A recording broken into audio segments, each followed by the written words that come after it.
আমি যখন মিডিয়া ছেড়ে দিয়ে দিনের পথে আসি, সব চ্যানেল আমাকে কল দিয়েছিল ইন্টারভিউ দেওয়ার জন্য যে কেন চলে গেলেন শোবিজ থেকে।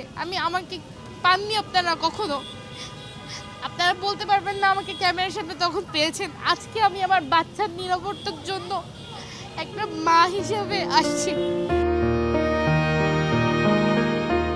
এভাবেই কান্নাজড়িত কণ্ঠে নিজের উপর হওয়া অন্যায় অত্যাচারের বর্ণনা দিচ্ছিলেন এক সময়ের শোবিজে কাজ করা মডেল অভিনেত্রী নাজনীন আক্তার হেপি। নানা ঘটনায় একসময় নিজেকে রঙিন দুনিয়া থেকে সরিয়ে নেন হেপি। স্বেচ্ছায় আসেন দিনের পথে।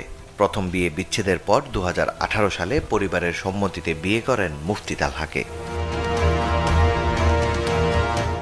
বিয়ের কয়েক বছর না পেরোতেই দ্বিতীয় স্বামীর নানা অপকর্ম সামনে আসে হেপির, যা চ্যানেল 24-কে জানিয়েছেন তিনি নিজেই।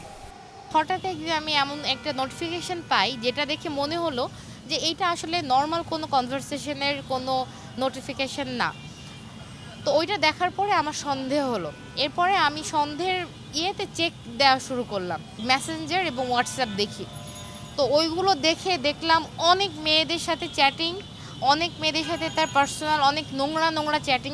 আমি তখন মনে হলো যে জাস্ট আকাশ থেকে পড়লাম, মানে এটা আমি কি দেখছি, মানে কার সাথে কি, মানে একটা জেনারেল, মানে আমি কাকে বিয়ে করেছি। মানে আমার তখন ওই ফিলটা হলো। আমি 4 বছর পরে যে বিয়ের, তখন আমি প্রেগনেন্ট অলরেডি। আমি দেখি সে ফোনে অনেক কিছু করে, আইডিয়া করি হয়তো বা আবার বিয়ে করছে, আবার ইয়ে করছে। অনেক দিন পরে পরে যখন ওই সুযোগ পাই যে ফোনটা খুলে রেখে গেছে, তখন হঠাৎ দেখি যে এই ঘটনা, তখন বুঝি। তো এইটা দেখে দেখে 9টা পর্যন্ত আমি কনফার্ম করতে পেরেছি যে এই 9টা একদম 100% শিওর, তদন্ত করলে পাবেন। 3টার তো কাগজ আছে আমি সহ, বাকিগুলো হচ্ছে উনি মৌখিক বিয়ে করে, যে বিয়ে করব মানে প্রমাণ থাকবে না, যে ছেড়ে দিব।